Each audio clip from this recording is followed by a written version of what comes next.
Down.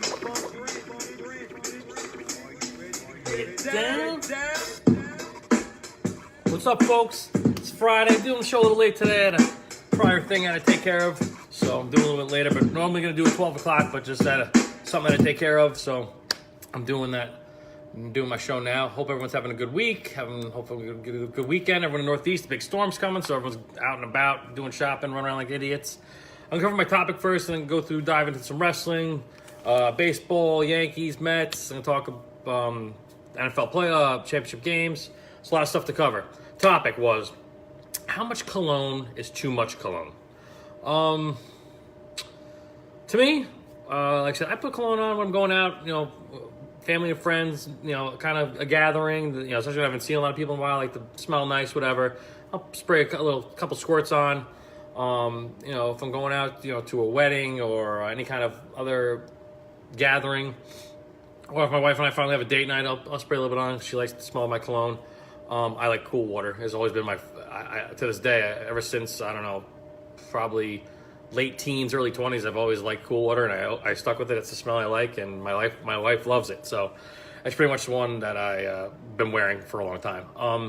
Some guys, some people, just like, I can understand if you're walking out the door and you wake up late, your alarm goes off, you don't have time to get ready for work or go out to an event or whatever, you get ready to go somewhere, you don't have time to shower. All right, it's fine, but don't douse yourself in it. Like, dudes I meet are like doused. Like, I'm like, dude, you just need to, I don't want to, if I can smell it, it's too much. Like, if you walk past you, you get a hint of it, that's fine. But if I walk past you and I'm like dying from the smell, all right, you've got overboard. Women are the same way. Women, I don't mind it so much just because women are cleansely to be, like, they're clean to begin with. Men are disgusting. We fart, we shit. Well, I'm not saying women don't do that, but we do it more than they do occasionally. I just think that women, it's nice from the smell when they get. My wife only wears this when she's going out nice. If we're going out to dinner or we're going to meet some friends or family for a nice family engagement or family outing, or even if we're getting to meet some friends we haven't seen in a while, she'll splash on a little bit, which is cool. I just, like, for me, like I said, I only wear when I'm going out for special occasions. Like I said, if we're going out with my wife for a nice, we don't do that many, we don't go out on many dates. We try to, but, with your daughter and our work schedule, it's kind of tough. And I finally got a second job, so now I'll be able to actually go out maybe and get some money to actually do some extra stuff. But I got my second job. I had my training thing today, so that's why I didn't do my show at noon like I normally do. So I'm happy about that. So I'll have some more money coming in, so maybe I can do some stuff. But anyways, so that went well. Like I said, but like I said, if I can smell you, you have too much on. Some women definitely go overboard. But if I can just get a smell of it, and I don't smell it constantly the whole time I'm standing there talking to that person, I'm good. But if I stand there, I'm talking to you, and I'm like making this face when my nostrils flare, it means you got too much on. It means you got to stop after 1 squirt, 2 squirts max. Anything more than 2 squirts, you're taking a bath in it. You're showering in it, in my book. And, like, there's a lot of people that I work with, and I know that just freaking douse their asses in it. Like, this one guy at work, man, I walked past him. I felt like I just was at the freaking Macy's freaking perfume counter. I was like, damn, dude, like, holy shit. Like, he must have freaking had 2 bottles, sprayed a huge cloud, and freaking just laid in it until he had to get ready to come to work. Because he was bad, like, really bad. Otherwise, I think it's just crazy. Like, it's just nice to put on. It's just nice to smell different, not have this be like, unless you got a really good deodorant that overcomes, that helps you. Like I said, I have deodorant too, but sometimes it doesn't feel like it's enough. So like I said, I do a couple squirts here and there. That's all I need. I'm gonna talk about wrestling real quick. Pretty interesting this week. Raw was pretty good. Strowman starts off with Corbin. They're arguing.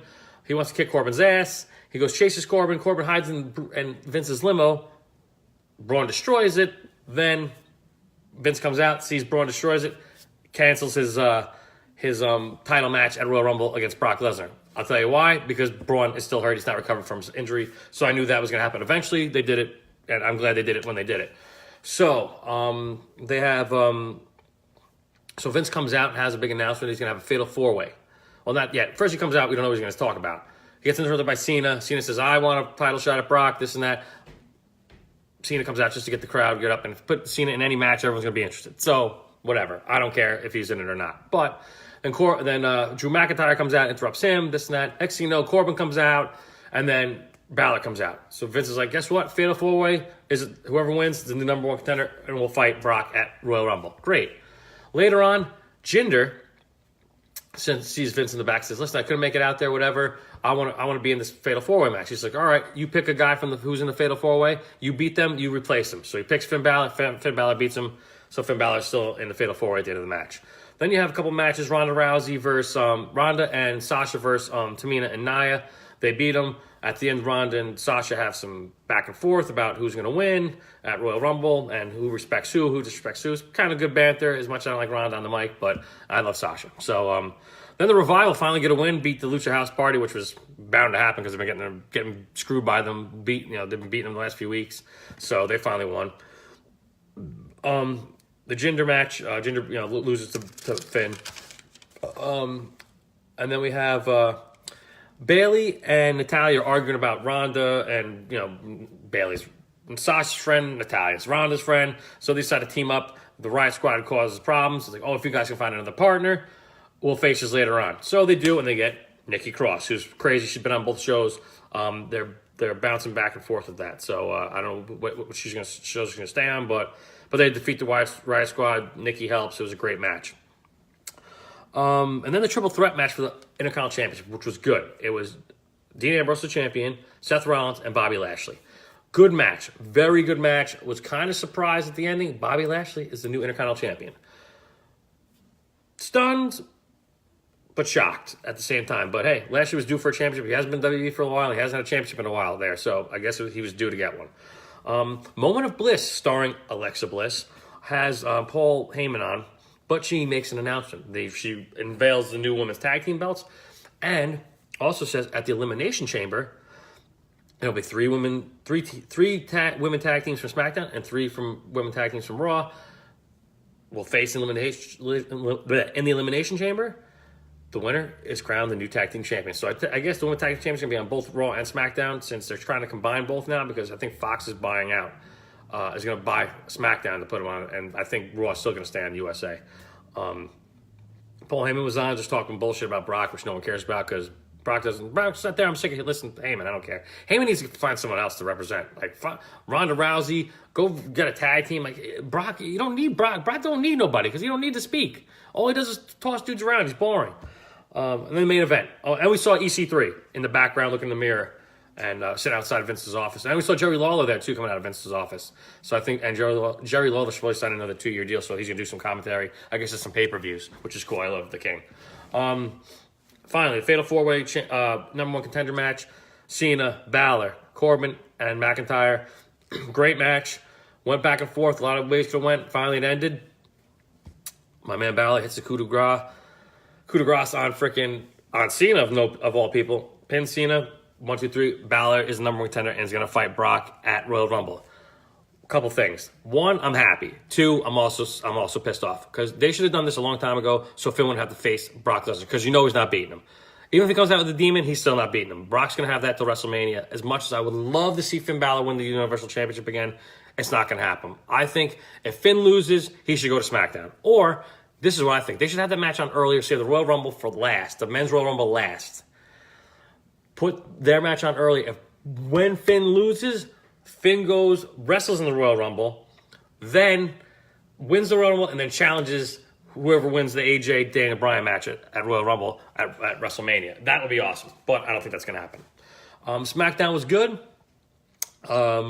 Becky Lynch comes out saying she's the man, she's going to beat Asuka, this and that. Then the Iconics come out, open their mouth, and Asuka comes out and says this and that. And she sits down and watches Becky take on Peyton Royce, and then Asuka fights Billie Kay. Both Becky and Asuka win. They have a little stare down, and that's pretty much how that ends. AJ, in the middle of the staring match between Becky and Asuka, comes out and wanders through the crowd, goes through the concession, calls out Daniel Bryan. And we have a Samoa Joe against Mustafa Ali, which I thought was going to be a good match, but it never started because Samoa Joe whoops the shit out of him. They don't even get in the ring. The match doesn't happen. And Mustafa Ali gets carried out by officials. That should be a good rivalry. I like Mustafa Ali. He's really good in the ring. And I like Samoa Joe needs to do something because they're not letting him fucking do shit. So, what are you going to do? Then you got the Usos and Mandy Rose thing is kind of stupid. She gives Jimmy Uso the key to her hotel room. Come there later on. He doesn't know what to do. So he goes there later on and brings Naomi. They fight in the hotel room. It's stupid. I think it's just to kill time, Andrade Amos, obviously, and Andrade beats Mysterio thanks to Cena Vega, which was a good match. But that helps him boost him up because I think he's a good. Amos is a good wrestler. I like him. He can definitely do. And then the Miz hosts a B-Day party for Shane, which is really good and was funny. And then Sheamus and Cesaro come out and interrupt them. Then Sheamus challenges Miz. Miz beats him and ended nice with him and Shane doing cake and stuff. It was funny, but they could have done that at the beginning, I think. The Yankees signed DJ LeMahieu and the relief pitcher Adam Ottavino to replace Robertson because they got rid of Robertson. I think their bullpen's stronger than it's ever going to be. It's just as strong. I think it's better, if not better than last year's. So I'm happy with those moves. I think with signing DJ LeMahieu, I don't think they're going after Machado now. They don't need him. They got plenty of infielders. Like, we got a wealth of outfielders. The Yankees, if they don't sign anybody else, if they sign like another starting pitcher maybe, I'll be okay. But I think they're good. Don't touch the roster. Didi's out. He's the only one you got to worry about. You got Torres still. You got Andujar. Those guys, you keep those guys, I'm happy. Don't trade either one of those guys. Not yet, at least. Let them have a couple years under the belt as Yankees. See how they do. They both had great rookie years. The sophomore difference, the sophomore jinx, their second year always was going to suck. Not technically. We'll see what happens. Like I said, I'm not going into that too much. But the Knicks play in London yesterday. They lose by 1 point. Not a shocker. They're fucking like 10-30 or something. Keep losing, motherfuckers, because all I want is that lottery pick, and I want Zion Williamson from Duke. That is my basketball God prayer. Please, Lord Jesus of basketball, give us Zion Williamson so the Knicks can actually be relevant again. And also, big weekend, NFC and AFC Championship games. Winners go to the Super Bowl, which I'm pumped up about. The matchups are good. Chiefs against the Pats and the Saints against the Rams. Both are good matchups. I really, really don't like the Patriots. So I'm picking the Chiefs. The Chiefs, I think they're playing at home. Granted, it's going to be cold, so it's not going to bother either team. But I think I love the Chiefs. I think Patrick Mahomes is awesome. He's good. He's a playmaker. He can make plays. He's just really good. And he's got enough weapons where I think, and their defense is definitely good. I think Brady's going to have problems. It's just a matter of how well the Chiefs' defense can maintain the Patriots' offense. I think it's going to be a close game, but I think the Chiefs pull it out. My final score, I'm going 27-24 Chiefs. And then the Saints against the Rams. Saints are home, and they're great at home in the Superdome. They are ridiculously good at home. The Rams are no joke. They're really good. They got a defensive style. They got it's going to be a great game. That's going to be a high-scoring game, I think. The team with the ball last wins, and I think it's going to be the Saints. I'm picking the Saints over the Rams because I think Drew Brees has got one more go in him to get another Super Bowl ring. He's already got one. It's been a while. It's been almost 10 years since he won his last. Actually, I think it's been 10 years since he won his last one. So I think he's got one more ready for another Super Bowl run. I think he can win it if he gets there. It depends on who he's got to play. If he's got to play the Patriots, it should be a good game. If he's got to play the Chiefs. I don't see the Patriots win, but whoever the Patriots go against, whoever the Patriots win, if the Patriots win, I'm rooting for the NFC team, if the Saints or the Rams, because I'm sick of the fucking Patriots. I don't want to see them win shit. So we'll go with that. John, are you single? No, I'm not single. I'm married. What are you talking about? Oh yes, and Laura. Oh, Laura's married. Sorry. What else? You got some questions here. Where is the one? But I got a whole bunch of stuff here. You didn't say the one. Let's simulate a job interview, and John discuss how you would describe. I don't need a job interview because I just got a job. So I said if this was different, if I didn't get this job today, granted I have two jobs because my other job is part time. The one I got is part time now, but the one I have is full time, but the hours been cut, so. But thank you, John, for bringing Tiffany on here for that. That's really great. But like I said, I already got another job. If I didn't get the job today, I probably would do the interview with you. But since I got it, I'm good. You have 2 part-time jobs. You don't want a full-time career. Well, that's what I'm looking into. The part-time job I got now is a good company. It's a big company. And the good thing about this company is they promote within. And I think within a couple of years, I can get to be a manager there and definitely go forward with that. So that's what I'm hoping this job leads me to. It's not a bad job. The hours are good. It works well with my other job. Like I said, I'm not gonna have 2 part-time jobs forever. Trust me, I don't want to do that. So I'm definitely gonna this new part-time job is definitely gonna help me get a full-time and better paying job, leading to a promotion hopefully down the road. Like I said, but it's still too early. I don't want to jinx it because, like I said, I don't start till Monday. So it's Monday through Friday. It's a half time. Biggest strengths and weaknesses. Biggest strengths. I think I'm motivated. I'm always willing to work. I'm willing to stay late if need be. I'm always willing to work. Weaknesses. Hate to say it's my family. Like I love spending time with my family. I love being with my wife and my daughter and seeing my parents and stuff and getting to spend time. I don't get to see many of my friends that much once in a while. But my weaknesses is probably that I think I get frustrated a little bit too easy sometimes. It depends on what I'm tackling, what kind of project I'm tackling. But lately, my jobs that I've been doing lately haven't been too bad. What are your career aspirations 5 years from now? Hopefully being a manager at this new job and have full-time pay and have a better everything. Hopefully be out of my apartment, have a house. Just a lot more better stuff than I got now. Better pay and just get my bills all done, paid off. How will you spend your time during the snowstorm? Oh, let's see. Probably playing video games. But I have to work the next day because my other job, I'm working Sunday through Thursday. So I have to get up the next day to come to work. So I'll probably go to bed at a decent time and get up and shovel myself out and go to work. That's if anyone even shows up. $5 is I show up at my friggin' job, which I'm lucky because I live close, so I have no problem getting to work. Excuse me. I work in a warehouse. I do bulk selecting, picking items and putting on pallet jack and then putting it by the dock, and they load it up on the trucks and send it out. I'm not gonna say the company because I don't want to get in trouble. But so it's not a bad job. The pay is not great, but the hours at first were good, and then since Thanksgiving, my hours have been cut bad. I haven't had a 40-hour work week in like 2 months. I've had an 8-hour day in 3 weeks. So, I'm not answering that question, John. That's just disgusting. But Harold, thanks for joining, brother. But guys, questions, comments, emails to jerrygman2376@yahoo.com. Follow me on Twitter, GFunksRant as well. It's at _Gfunk. I don't know why. That's what they gave me, but that's what it is. Of course, subscribe to my channel, YouTube GFunksRants.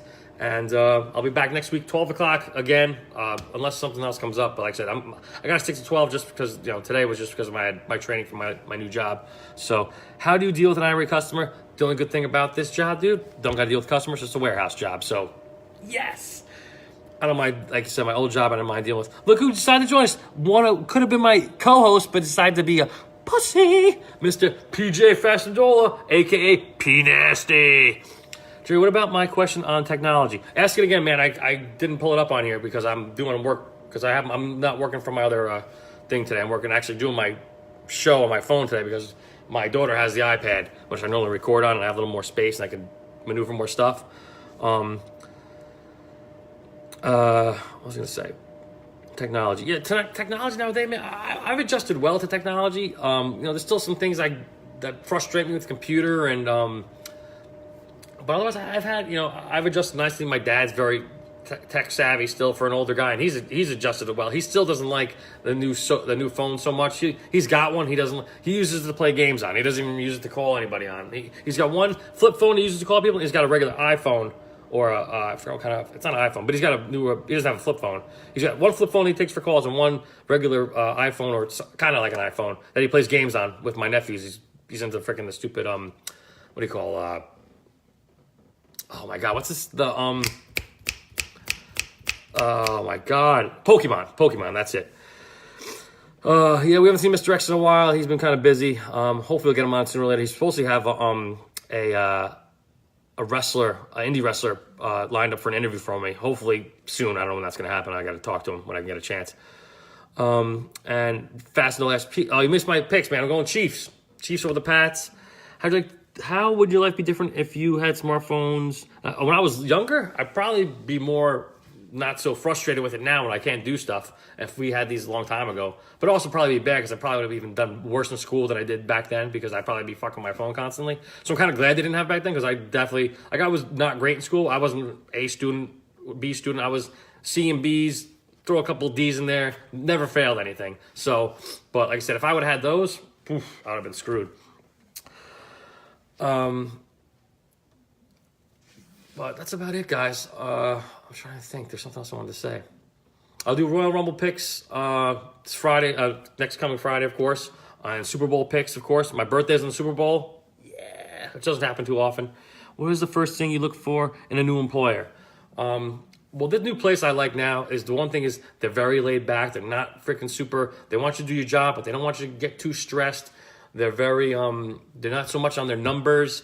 And they promote within, which is big because not a lot of companies do that anymore. A lot of companies that work for the last couple of years, they take guys from other places and they don't work well. And that's not fair to guys who, like myself, who work at a certain place for a long period of time. And you want to try to get in, move up in the company, but they're promoting people without the company. Some of the places will send you to God knows where when you want to stay where you are, but they don't want to promote you in that company or that building or whatever. What are your salary requirements overall annually?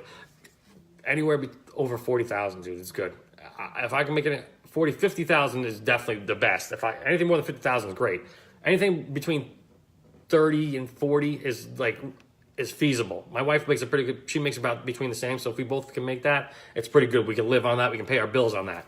But that's about it. So guys, I will be back Friday next week for my Royal Rumble picks and my predictions. And I'll think of another topic. Like I said, comments, questions, emails, jerrygman2376 at yahoo.com. Follow me on Twitter at S_Gfunk, Gfunk's Rant. And subscribe to my YouTube channel, Gfunk's Rant. Folks, I gotta go. I'll see you next week. Oh no, where's my music? Here it is. Oh wait, no it isn't. It's gone. My music! My music!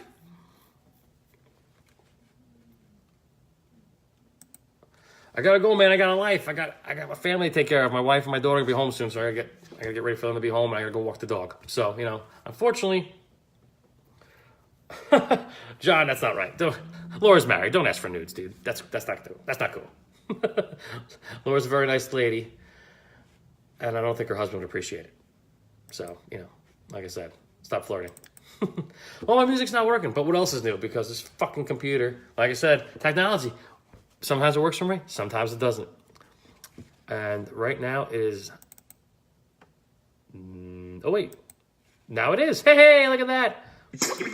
Gfunk's Rant. Shout out to Eddie Augusto who came up with the... I love it, man. I'm never going to get rid of this theme song unless I accidentally delete it from my files.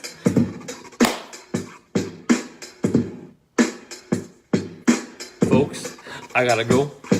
I'll see you. Want to see you.